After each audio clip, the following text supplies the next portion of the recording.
30 வயதை கடந்தும் திருமணமாகாமல் ஒவ்வொரு ஊரிலும் குறைந்தது 50க்கும் மேற்பட்ட ஆண்கள் உள்ளார்கள்.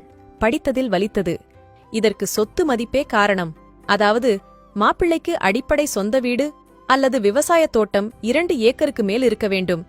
அவரே சென்னை, பெங்களூர் அல்லது வெளிநாட்டில் வேலையில் இருக்க வேண்டும். வீட்டுக்கு ஒரே பையனா இருந்தா ரொம்ப நல்லா இருக்கும்.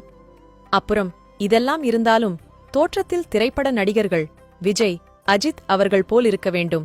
இதில் இப்போது என்ன பிரச்சனை என்றால், எதிர்பார்ப்புகள் அதிகமாக இருப்பதால் திருமண வயதை கடந்தும் ஆணும் பெண்ணும் அதிகமாக இருப்பதுதான். சரி, இதன் விளைவு என்ன என்று பார்ப்போம். 1979 வரை ஒவ்வொரு கிராமத்திலும் பலருக்கு குறைந்தது 5 முதல் 10 குழந்தைகள் சர்வசாதாரணமாக பெற்றுக்கொண்டார்கள். 1980க்கு பின் 90% குடும்பத்தில் குறைந்தது 2 குழந்தைகள் முதல் 3 குழந்தைகள் உண்டு. 1990க்கு பின் ஒரே குழந்தைதான். 2000ற்கு பின் ஒரு குழந்தைதான் என்பது எழுதப்படாத தீர்ப்பாக மாறிவிட்டது. ஆனால் 2010க்கு பின் ஒரு குழந்தையாவது வேண்டும், இறைவா என்று போகாத கோவிலும் இல்லை, பார்க்காத மருத்துவமும் இல்லை என்ற நிலையில் உள்ளோம். இதற்கு அறிவியல் 1000 காரணம் சொல்லலாம். ஆனால் முதல் காரணம் ஆரோக்கியம். 1979 வரை பெண்ணுக்கு 16, ஆணுக்கு 19 திருமணம். உணவு ராகி, கம்பு, சோளம். 1989க்கு மேல் பெண் 17, ஆண் 21. உணவு அரிசி. 1992க்கு மேல் பெண் 18, ஆணுக்கு 24. உணவு பட்டை தீட்டப்பட்ட அரிசி. 2000ற்கு மேல் பெண் 25, ஆண் 30க்குள். உணவு துரித உணவு. 2010க்கு மேல் உணவு மைதா மாவில் தயாரித்த உணவு.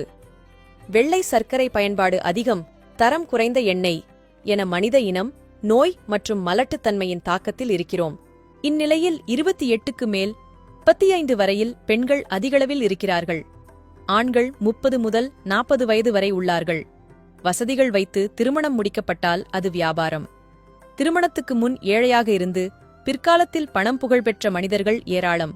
முதலில் சொத்து சுகம் என வாழ்ந்து திருமணம் முடிந்து சில ஆண்டுகளில் ஏழ்மைக்கு வந்தவர்கள் அதிகம்.